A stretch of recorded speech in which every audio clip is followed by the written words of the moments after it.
y'all? It's Liz again. Hopefully y'all are having a good election day. Um, so again, I'm gonna reiterate how much I appreciate everyone commenting and liking my videos and being positive.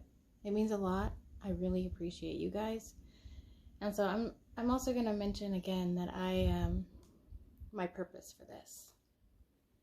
Now I've learned a lot. I'm not perfect, and I haven't gotten to where I want to be just yet, but I have gained a lot of knowledge and helpful tools to help people like me overcome their depression, anxiety, self-destructive behavioral patterns, those kinds of things, because my purpose is to be a mental health advocate. Like I've mentioned with my book, it means everything to me. Well, so does this. And this goes in line with my book. So if you're thinking, well, how does this relate to your book? Well, it's my book is pretty much a journey of self-love by finding it in all the wrong places. So you go through this list of things you've done in your life and you're like, wow, I was looking there and there and there and there and there. Well, here it is. It's right inside. So it takes a long time to get there. It takes a long time to actually realize that. But once you do, it's really, really fulfilling. Life becomes a lot better.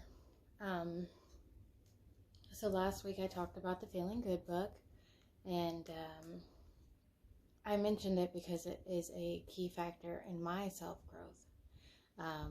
And it really got the wheels turning back when I started reading it. And like I said, still today, I go back to it. And if you continue listening to me, you'll hear me refer back to it quite often, honestly. But after creating last week's video, I decided to go through the depression checklist again, like I mentioned. And my score was 11. And 11 is huge. Going from a score like 78, which is extreme depression, to 11, and in his chart it says 11 means mild depression.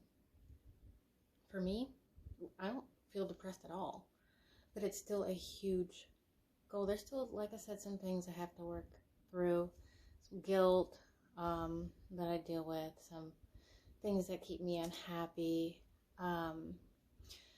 But overall, if you can just realize that you're making a huge change and get through it, you can overcome it. And I wouldn't even say that the mountains that I'm climbing today are any different than what I was dealing with when my score was 78. If anything, it's more uncomfortable and it's somewhat harder. And I just have a different perspective and a different positive outlook on life. And I started to create attainable goals for myself, and I really just stopped feeling stuck. That was the big thing that kept me down, was feeling stuck, like I was never going to change in my life, nothing was ever going to get better, this is just how it was going to be. But I'm here to tell you guys that it doesn't have to be that way. And there are ways, and that's why if it seemed a little confusing going from my first video to my second video, that's why, because I'm sharing my journey with you. I'm sharing how I got to where I am today and how I'm continuing to grow, how I'm continuing to use the tools that I learned to help benefit me and my life. So, like I told you in my previous videos, it started with not internalizing what people thought of me. Like, the book really, really talks about that, because that is a huge thing that keeps people down. One thing that helped me to stop thinking with this destructive behavioral pattern is that people generally don't care. Like, they don't care about what's going on in your life. Like, they may genuinely say, hey, how are you doing? And then care about that, but they're not going to sit there and dwell on how much they hate you or dislike you, or they're not thinking about that stuff. That's not something that normal people or normal, that's just not a natural reaction to some people. Like, what you're thinking in your head about what people think of you is completely different than what they're really thinking of you. So, like, it's just, they're dealing with their own life situation. So if you can think about that when you're thinking, oh man, I really think this person hates me, or man, I think I might have been mean to that person today. I really got to go back and apologize. Well, maybe if you feel like that, put it in the back of your mind and think about it tomorrow whenever you see them again. But don't dwell on it. That's something I used to do. It's just like, oh, they're going to hate me because of the way I acted, the way I treated them, the way blah, blah. That stuff just leaves my mind now. I don't think about it. If I am, crappy to somebody, hopefully they mention it or move on. If they don't, I mean, that's not something that I can control.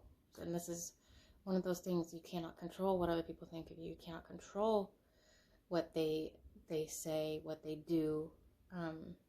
Everybody has their own free mind.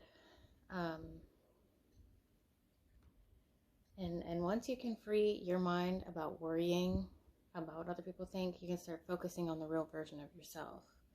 You can dye your hair rainbow if you want to. You can get tattoos.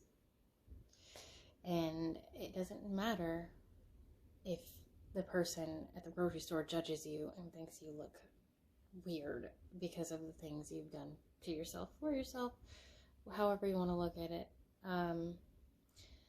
And so I've got a little story about my tattoo. Oh gosh, you guys are not going to be able to see this. There it is. This one. It's a heart around me. Now, I got that tattoo when I really, really knew that I needed to make a change. And that was earlier this year. I designed it myself. And I went and got it done. It's my handwriting and everything. When I got that tattoo, I started hiding it because I was afraid of what people were going to think about it. I was afraid they were going to be like, oh, you're narcissistic for talking about how you love yourself.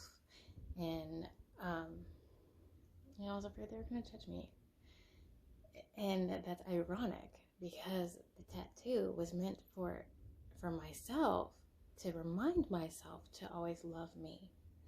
And if I'm worrying about what other people think, is that really loving me? No, it's not.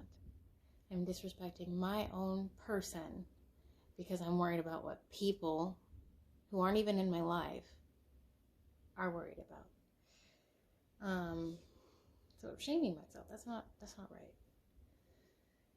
And who are others to judge anyway? Like, I think the people that judge the harshest are probably the ones with the most issues inside.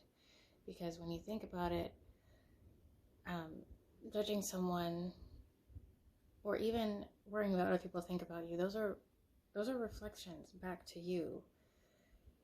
I believe that when you worry about what other people think, you're really worrying about what you think of yourself and mirroring it onto that person who you think doesn't like you.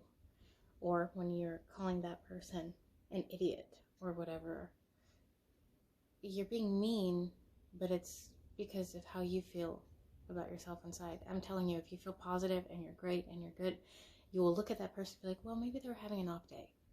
Completely different outlook. They did the exact same thing, but your outlook on it is different. That's what I believe. And being more positive is a huge step towards loving yourself. So just positive with your surroundings, positive with everything in your life, and being thankful. Like I said in the first video, gratitude is an important thing to start looking at. Appreciating your life, appreciating everything you have around you, and being thankful for the people. And yeah, So that is a long video, but thank you for listening. I feel like now is definitely a time to go ahead and just, but I will have a new one ready for you guys next week, and I am looking forward to hearing what you guys have to say. So have a great rest of your day, and I will talk to you soon. Bye.